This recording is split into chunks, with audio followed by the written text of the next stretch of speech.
the sound of a classic air-cooled flat six firing up. It never gets old.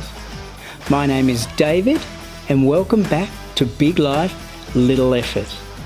In today's episode, I'm going to take you on a drive down memory lane for when I owned my 1984 Porsche Carrera 3.2 Cabriolet.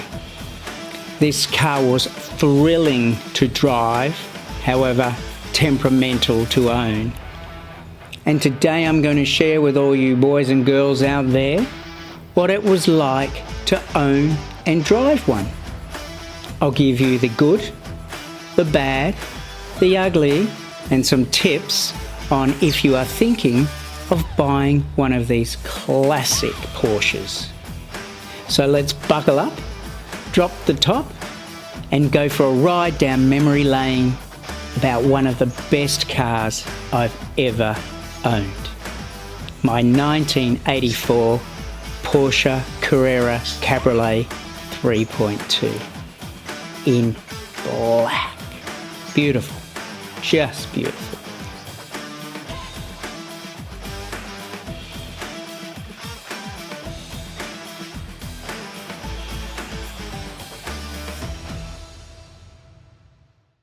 Now, driving this car was pure analog magic.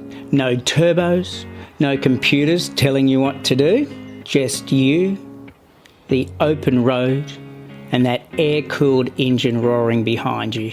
The handling and feel of driving this car was fantastic. The 3.2 Carrera, any Porsche really, is about connection with you as a driver and connection with the road. You feel every bump, every twitch in the steering. Performance-wise, it had about 231 horsepower, and it's not the fastest car by today's standards of sports cars, but it was quick, raw, and so exhilarating to drive, especially with the top down. So if you're thinking of buying one of these early Porsches, a couple of things to look out for. Rust, and sometimes, depending on where you are in the world, more rust. You need to check the floors, jacking points, and the wheel arches, especially under that beautiful black paint. A well-maintained 3.2 Carrera should start clean, rev smoothly, and not smoke excessively. If you see some blue smoke, that could be an indication of worn valve guides. Be aware. If you see white smoke, that could be potential head gasket issues. Look out for that one too. With the gearbox, especially the 915 or the 915 gearbox, it can be tricky, but it shouldn't feel sloppy. A notchy shift might just need a fresh linkage bushing, but any grinding gears could mean a pricey gearbox rebuild. Sometimes as you back out of the garage, over the front of the nose, you'll see those little oil stains, those little puddles of oil. These engines seem to always weep oil. But if you see any major leaks, certainly around the engine cases, where the seams join, or around the oil tubes, or around the timing chain covers, this could mean an expensive repair bill. Be careful. However, if you can find one of these beautiful cars with a really good service history on these cars is king. An incomplete service history could mean a bit of a red flag. It's best to find one that's got many receipts with it and records that prove that the previous owner or owners absolutely loved their car. Now, owning a classic Porsche can sometimes feel like being in a relationship. You'll love it, but it could cost you. Make sure you budget for things like basic services. These can cost you $500 to $1,000 just for the basics. Major services start $2,000 plus. And if you require or want to restore something with a full engine build, you're probably starting point with $15,000 plus. Owning one of these beauties is not a cheap exercise, and to keep it maintained, you must be aware of the costs involved. And budget wisely, because parts are not cheap. They are accessible, but they are not cheap. For example, replacing something like an alternator can set you back around $600 to $800. Then, of course, you've got things like insurance. So make sure you shop around for insurance as well, but expect to pay anywhere from $800 to $3,000 per year, depending on where you are in the world and whereabouts you keep your car. Now, if you're worried about fuel economy, you shouldn't even be thinking about a car like this, because all you want to do is drive it. So the last thing on your mind would be how much petrol I'm using. However, for reference, I believe they used to say it was around 16 to 20 miles per gallon.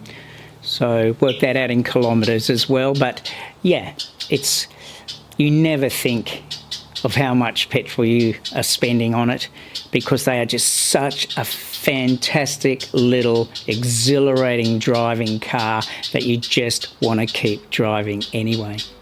Now, let me read you a couple of more tips that I have in my notes. Pros and cons of classic Porsche ownership. Pros: timeless design. This car never goes out of style, and that is so true. You see a 911 today, especially the early ones, like mine had the whale tail on the back. They're so distinctive. Everybody knows straight away it's a Porsche. Amazing driving feel. The cars are light, agile and responsive. And they are. They're like a little go-kart, and that's why they're raced.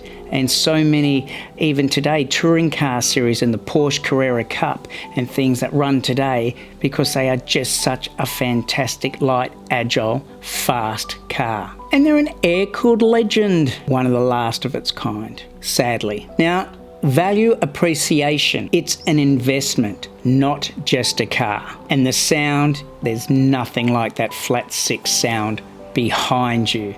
Obviously, these are rear-engined cars. So the cons. They are expensive to maintain. Small issues can become big issues. Old school's tech, no power steering, no ABS, and no modern comforts. However, the seats were fantastic in my little 1984 car. They're great seats. Parts availability. Some parts can be hard to find and very expensive. Remember that. Gearbox quirks. The 915 transmission takes practice to shift smoothly. Very, very true. But practice makes perfect.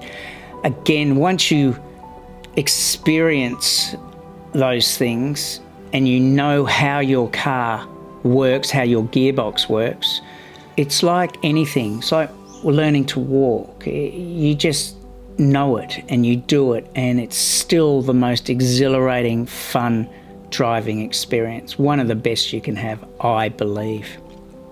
The later cars got the G50 gearbox, which was a vast improvement over the 915 gearbox. Now, if you like this content, please like, share, subscribe, and comment down below. Let me know what your favourite classic Porsche is. So hit that like button, subscribe to my channel, Big Life Little Effort, and I'll see you in our next episode of Toys for Boys and Girls, and we might have a look at some of the motorcycles that I've had in my corral. In the meantime, thank you for watching, and take care to wherever you are in the world. My name is David, and I look forward to seeing you in our next episode of Big Life Little Effort. Ciao for now.